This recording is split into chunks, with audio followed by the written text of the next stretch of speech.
पूरी धूल मिट्टी खाए हैं जेल की आज। यार इतना सिर दुख रहा है तब से नहीं ठीक हुआ। ये लोग हमको सबसे लास्ट में बताएं। जेलर था नहीं इसी अच्छा हाँ, तब रवि किशन का भी फोन गया था। अब बाद में तो फिर वो आ गया था बाद में आ गया। क्योंकि टाइम खत्म हो गया था ना मिलने का।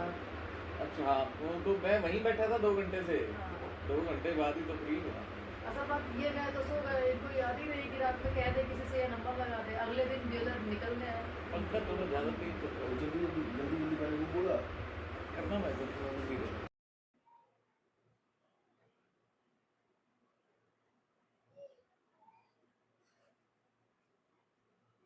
नमस्कार, मैं अमित ओझा और आप देख रहे हैं इंडियन टीवी न्यूज। कहते हैं यदि आप अपना काम ईमानदारी से करते हैं तो ऊपर वाला भी आपकी मदद करता है। हमको कुछ वीडियोस मिली थी और इस वीडियो में एक छोटी सी क्लिप हमने आपको इस खबर के पहले दिखाई, जिसमें गोरखपुर के सांसद रवि किशन का नाम लिया जाता है। और इत्तेफाक देखिए कि जब ये खबर गोरखपुर के जो सांसद हैं उनके हम पीआरओ को भेजते हैं और उसके उसी समय उसी दिन जो है जो जेल गोरखपुर जेल में जो बंद हैं कासिफ खान, उनकी तबीयत बिगड़ती है और गोरखपुर के बीआरडी मेडिकल कॉलेज में लाए जाते हैं। हमारे सूत्र हमें ये बताते हैं और वैसे भी ये काफ़ी खबर हम चला चुके हैं, कासिफ खान का चेहरा भी दिखा चुके हैं और आज की डेट में कासिफ खान काफ़ी मशहूर भी हो चुके हैं। हमें सूचना मिलती है, सूचना के बाद हम बीआरडी मेडिकल कॉलेज पहुंचते हैं। वहां पे जाके 2 चीज़ों की पुष्टि होती है। पहली, जो हमने इससे पहले खबर चलाई थी कि जब विवेचक आशुतोष राय जूही सिंह के पति राकेश सिंह के साथ कासिफ खान के ऑफिस में बैठे हुए थे, उनके केबिन में बैठे हुए थे, तो उन्होंने कागज में लिखकर क्या दिया था। बीआरडी मेडिकल कॉलेज में हमें ये कासिफ खान ने खुद बताया कि वो डील 2 करोड़ रुपए की थी।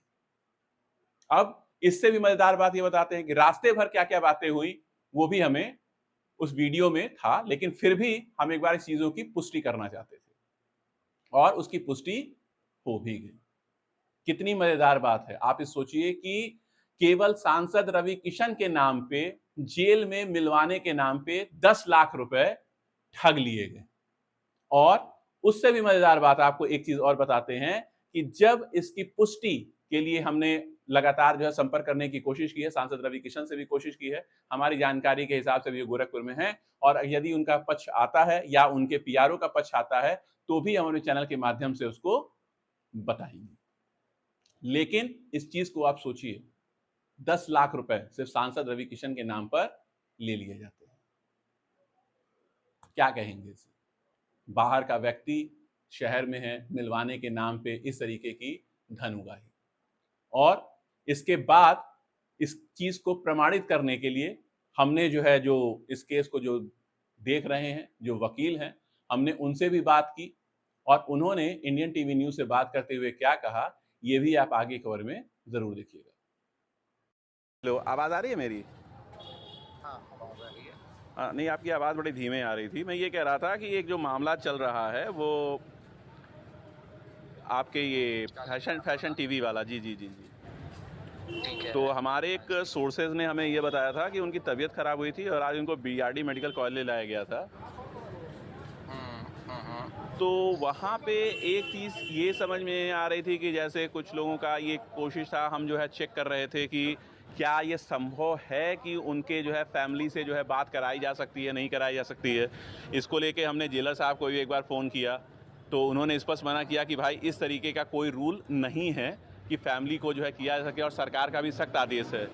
लेकिन हमारे सोर्सेज ये भी बता रहे हैं कि आप लोगों की एक मुलाकात जेल में हुई थी और वो भी ऑफ द टाइम हुई थी। तो ये मुलाकात कैसे हुई थी? देखिए, मैं पहले आपको एक चीज़ क्लियर करना चाहता हूँ कि जो अस्पताल में अगर कोई भी आरोपी जेल से निकल के अस्पताल पहुँचता है तो अगर उसकी कोई तबीयत खराब हो और उसका इलाज जेल में ना हो सके तो इन्हीं हालातों में उसको जेल से निकाल कर अस्पताल भेजा जा सकता है। और सेकेंडली कि मैं जब गोरखपुर आया था, मैं सारी बातचीत कर रहा था कंप्लेनेंट पक्ष के साथ, जूही और उसके पति विवेक राकेश के साथ। तो इन लोगों ने मेरे पे निरंतर प्रेशर बनाते रहे, ब्लैकमेल करते रहे, एक्सटॉर्शन करते रहे कि पैसे बढ़ाओ पैसे बढ़ाओ पैसे बढ़ाओ। तो मैंने इनको साफ साफ मना किया। एक होटल था प्रिंस होटल, उसके 201 नंबर कमरे में ये मीटिंग चल रही थी।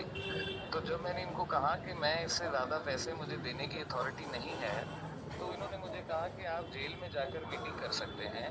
हम काफ़ी अच्छे से, इन्होंने सांसद हैं वहाँ के रवि किशन जी, उनका नाम लिया, मुझे कॉन्फिडेंस में लेने की कोशिश की। किसका नाम लिया? कि मुझसे सांसद हैं वहाँ से रवि किशन जी। हाँ हाँ। इन्होंने मुझे, इनके साथ एक और आदमी था वहाँ, आनंद सिंह। तो उसने अपने आप को, पता नहीं उनका कोई पीए बताया क्या बताया, कि मैं रवि किशन जी से बहुत नज़दीकी हूँ, उनके मेरे कहने पे ही सारा ऑफिस चलता है सांसद जी का। और उन्होंने मुझे ये कहा कि आपकी जो जेल में मुलाकात है, क्योंकि 3 हफ्ते में 3 बार मुलाकात होती है, तो 3 बार मुलाकात हो चुकी थी, हम मुलाकात कर नहीं सकते थे काशिफ से। पर उसने कहा कि आप अगर कुछ ओबलाइज करेंगे तो मैं आपकी मुलाकात करवा सकता हूँ, आप उनसे मीटिंग कर पाएंगे, तो आप उनसे सारी अथॉरिटी ले लीजिएगा। तो उन्होंने मुझसे 5 लाख रुपए इमीडिएट मांगे और 5 लाख रुपए मुलाकात के बाद मांगे। और मैं अगले दिन जेल गया, तो मुझे अगले दिन इन्होंने मैं निरंतर कंप्लेनेंट पक्ष से बात करता रहा, जूही से भी और उसके पति से भी। तो कुछ 15-20 मिनट मुझे वेट भी करना पड़ा था जेल के बाहर। पर ये लोग बोलते रहे कि हमारी सांसद से बात हो गई है, सांसद जी ने फ़ोन कर दिया है, जेलर जी को बोल दिया है, अब आप जा सकते हैं, आप खुल के बात कर सकते हैं, आप पे किसी चीज़ का डर नहीं है। ये हमें हमेशा ये प्रेशर करते रहे कि सारे आला अधिकारी और सारे राजनीति के बड़े बड़े दिग्गज, सब लोग जूही के कहने पे काम करते हैं। तो ये जो भी चीज़ें आप कह रहे हैं, इन सबका आप खुद एक वकील हैं, ये आप सारी चीज़ें जो कह रहे हैं सबका एविडेंस होगा ना आपके पास? हाँ, मेरे पास मेरा रिकॉर्डिंग है। उस रिकॉर्डिंग में मैं आपको वीडियो रिकॉर्डिंग दे सकता हूँ। इस वीडियो रिकॉर्डिंग में साफ कहते सुने जा सकते हैं कि रवि किशन जी से हम जेल में फ़ोन करा देंगे और आपकी मुलाकात करा देंगे। मैं आपको रिकॉर्डिंग भेज देता हूँ। मेरा कोई भी, देखो, एज ए एडवोकेट बात कर रहा हूँ मैं, I am not related to this case. पर मेरी वहाँ जिम्मेवारी यही लगी थी कि इन लोगों का असली चेहरा समाज के आगे लाया जा सके, कि ये लोग कैसे एक्सटॉर्शन करके, कैसे एक बिजनेसमैन को एक मुर्गी समझ के कि वो उनके हाथ लग गई है तो सोने का अंडा निकाल दिया जाए। तो ये प्रोसेस इन्होंने करना शुरू किया। और मुझे पता था 90% ये लोग झूठ बोल रहे हैं, 10% लोग सच्चे भी होंगे, कुछ ना कुछ प्रशासन में लोग इनके हाथ में होंगे जिनको इन्हें पैसे दिए होंगे। पर ये चीज़ दिखाना बहुत ज़रूरी है कि ये लोग किस हद तक गिरे हुए हैं कि इन्होंने प्रशासन में और राजनीति दिग्गज किसी का भी नाम नहीं छोड़ा, हर किसी के नाम पे पैसे खाए। चलिए ठीक है, धन्यवाद।